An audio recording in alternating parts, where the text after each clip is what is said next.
So it's been a while since I've updated on the videos.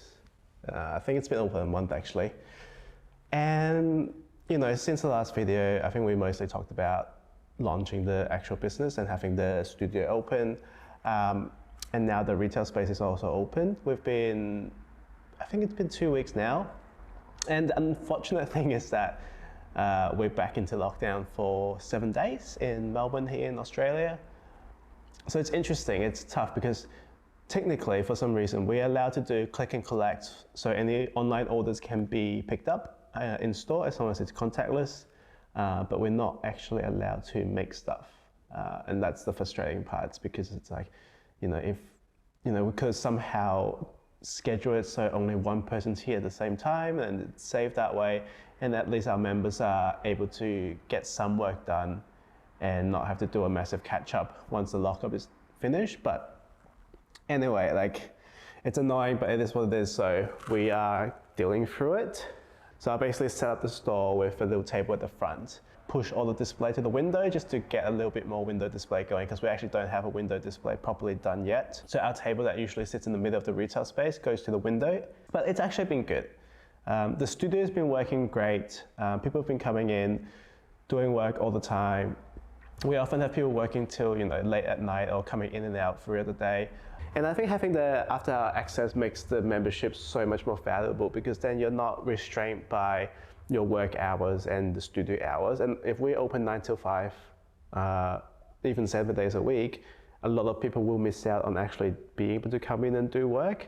And I think that defeats the purpose of having this as your workspace, because for example, if you rent a studio, if you rent a warehouse to build a studio, you would expect to be able to go in 24 hours a day and just do work whenever you can. And that's how we want this place to run. So even though we've got about 11 to 12 members now, that system's work really well. Everyone's got their own access and keys. It's so good to see people able to do stuff and work around, because often if you're a member here, often you'll have a full-time job, you have studies or whatever. If you're doing this full-time, you probably won't need a space like this.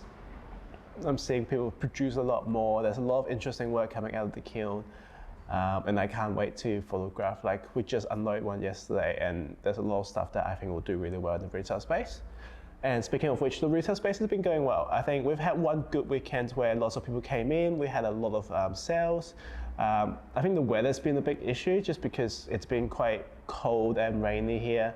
And the first weekend that we launched, we actually didn't get many visitors. And I think the last weekend, obviously lockdown happened. So we've only had one good weekend to really gauge what sort of interest we're getting. But from the feedback that I'm getting from the customers and just general, chit chat around the place, I think it's been doing really well. Obviously, more sales is better for both us and our makers. And the online sales is definitely lagging behind comparing to our retail sales. I think 80% of our sales comes from retail, and that just reinforces the idea how valuable having this kind of brick and mortar store is, especially for people like us where we don't have a massive online presence yet. And in terms of generating the traffic and the sales, it's a lot harder online. It takes a lot longer to build that audience. And I think we're doing the right thing. We, promoting on social media, we're doing all that stuff, but it takes time. So having this retail space also helps with getting more followers, getting more audience and stuff like that. So it's been really, really helpful. I've never worked retail, so for me, it's something that I have to get used to as well until we can hire someone to actually take over the retail space. And because of that, I do notice a big difference. Sometimes if I'm working on the wheel, which is behind the shelf and stuff, so you can still see someone there, but you don't have someone sitting at the counter.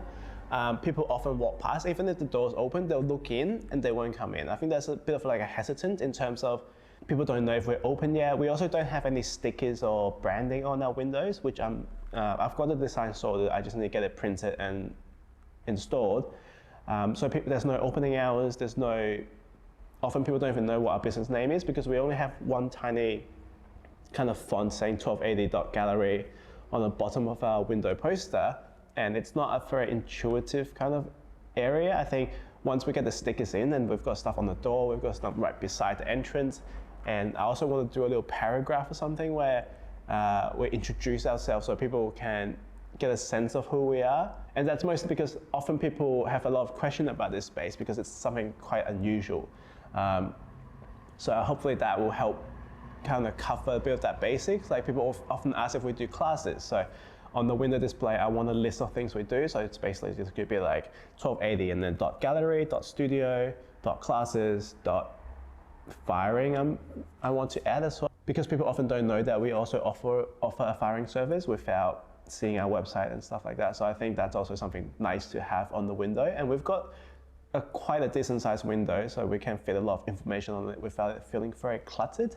So yeah, so the retail space is going well, studio's going well. We've got our road kiln in, finally. We'll head to the back and have a look maybe. So that's done one dry fire, so there's nothing in it, just to get the moisture out of the bricks and the moisture out of the kind of kiln furniture, as well as any kind of contaminants and organic materials that need to be burned off before we actually use it.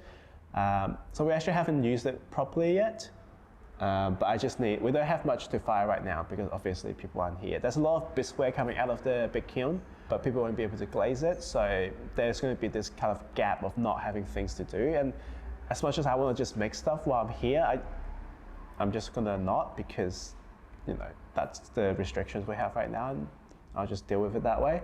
So I'm really looking forward to trying it out. I mean, in the end, kiln's one of those things, it's like, it's really cool to have and it's nice, but like, if it fires to temperature, it fires to temperature. Like, that's all there is to it. It's not like computers and cameras where you're gonna have this brand new thing with all these different features. Like, it's basically the same, even though our Tetlow is about 20 years old and the Rode is brand new and it costs a lot more, but essentially it does the exact same thing, just I guess in a nicer way maybe. So for example, the elements are on support rods, so they're not stuck in the groove of the brake. And I think that helps radiate the heat a lot more. It's also a lot more insulated, so it takes a little bit longer to cool down. It's got a better venting system for fumes to come out. The door's a bit nicer. It's just like every little thing's a bit nicer, but overall, if it still fires your pot to that temperature and it mixes ceramics, and that's all we needed to do. So, do I regret paying more for a brand new kiln like that? I'm like, not really. You can see in its construction that it's going to last forever as long as we take good care of it. And yeah, we'll see what happens. Like, the Tetlow is still a rental. We can buy it if we want, but that's going to depend on how we go. And size-wise, I think the 300-litre Tetlow is actually a little bit on the larger side comparing to the Rode being at 200 litres. I think it's much easier to fill that kiln. So one of the main problems we had in the first months is there's just not as much work going through the kiln. So often we have to skip days, because ideally if I can run 3 kilns a week, I'll be very happy. I think that's a good amount. But often, because we also offer mid-fire and earthenware, and the problem is sometimes not many people do earthenware. Mid-fire has been quite popular to a point that now we can finally fill a kiln quite easily. Before we had to get one of our members who's got a smaller kiln at home to do a bit of the mid-fire stuff, because we literally had like this much stuff, and it's just not worth putting on a 300-litre kiln for like 2 litres worth of items. So the Rode will hopefully help bridge that gap, because for the smaller firing you can use the 200 litres and don't pack it as tight, and it's okay. And the Rode also uses a little bit less energy, so hopefully that will even things out a bit more. We potentially will have a 3rd kiln in the studio. So we've got someone who's moving into the back space, the permanent space, where they've also ordered the kiln, so that it's going to get shipped right to the studio. It's a single phase, it's again even smaller than the Rode, so that gives us a bit more flexibility in terms of like the really small test batches. But I think it'll be nice to have. I think but 3 kilns is the most we're going to have for this stage. And before anyone asks, we are probably not going to have a gas kiln for the foreseeable future, at least for like the first year or 2. I think if the 3rd kiln ever gets moved out, then we've got space. I will definitely look into it, because hopefully in a year and 2 years time, cash flow will be a bit better. We can afford to actually invest in a gas kiln and have gas bottles and stuff. And eventually when we move, hopefully we get a place that has a gas main, and then we can definitely do gas firing properly. But at this stage, I think electric kiln offers us what we need, and also the ease of not having to babysit it the whole day is very handy. But I totally understand, like, I would love to have a gas kiln because the result you get is a little bit more interesting. It's a little bit more unpredictable. But I'm finding that in developing kind of glazes for electric kilns or oxidation firing, you have to work a little bit harder to make things interesting, but it's not impossible. So it's just a different way of working. That's the most of the update here now. We've got a slab roller as well, which is really handy. I don't hand build myself, but there's a lot of people who are potters here who are starting to do a bit more hand building because you've got the space for it, you've got the equipment for it, you might as well give it a try. And people do enjoy it. And some people find it more enjoyable than throwing, and they're gonna switch their kind of work around. And yeah, it's great to be able to facilitate both sides of things.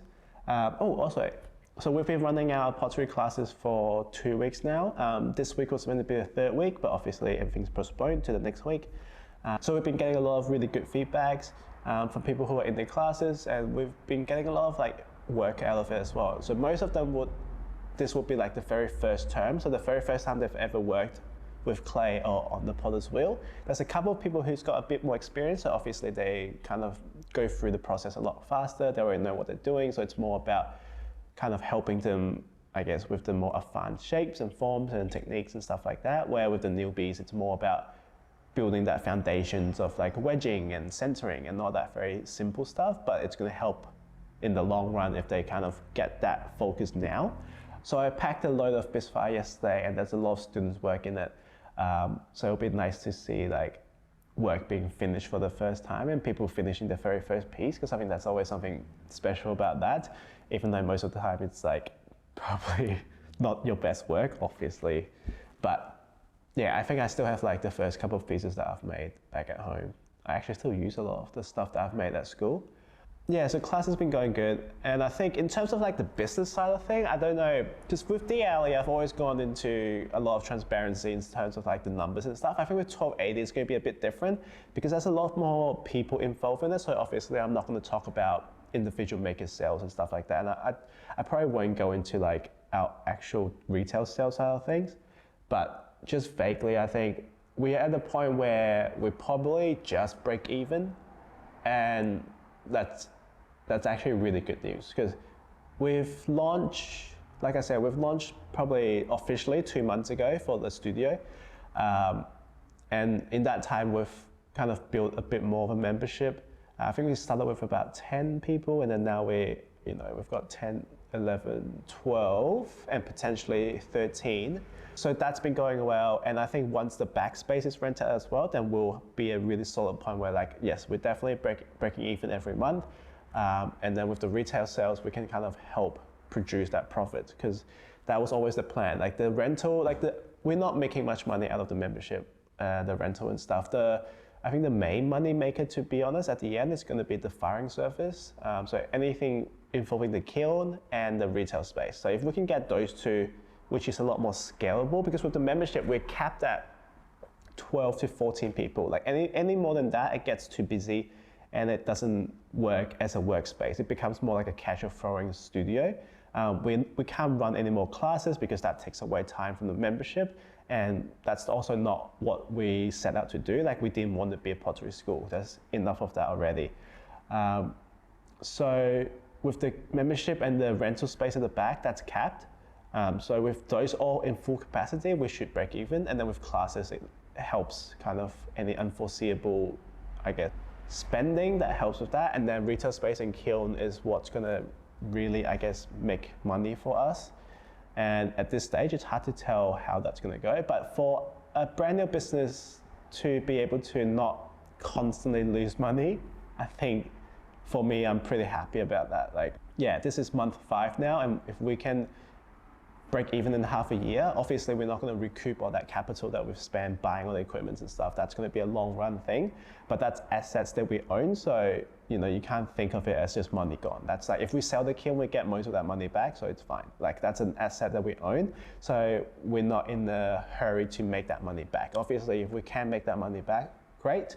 But it's more about the month-to-month kind of cash flow. Like if we're making more than what we're spending in terms of rent, staff, supplies, electricity, all that stuff, then we're in a good spot. Obviously, we have to account for my salary as well, and that's something that, it's basically zero for the last 6 months, but that's also part of it.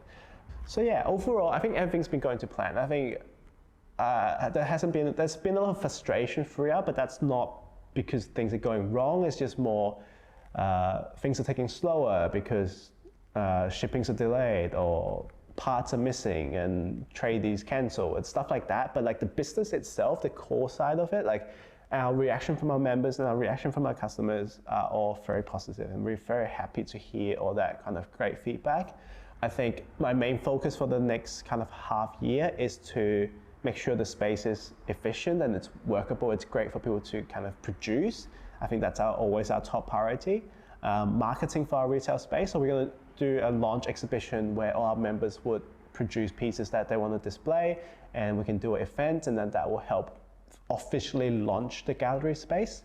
And I also want to focus on my own like the alley side of thing, because with my work, obviously the profit goes back to us at 1280, and that's going to be like selling a piece of my work versus selling a piece of our members' work. It's about 70% difference in terms of like what goes back to the business. So if I can produce more and actually sell some decent amount, then that will kind of add a lot of cash flow back in the business, and I think I'll feel a lot more comfortable. And it's a tricky point because it's a balance, because 1280 needs to run properly for me to sell my own work, but for me to sell my own work, I need to produce my own work. So there's going to be a balance where I'm just going to start making things that might be not as mass produced, because that way I don't have to sit down for 8 hours kind of throwing the same thing over and over again. I can just do random things here and there. So we'll see how that goes. I think that's going to be a real big like experimental kind of thing. Yeah, I think I've been rambling on for a while.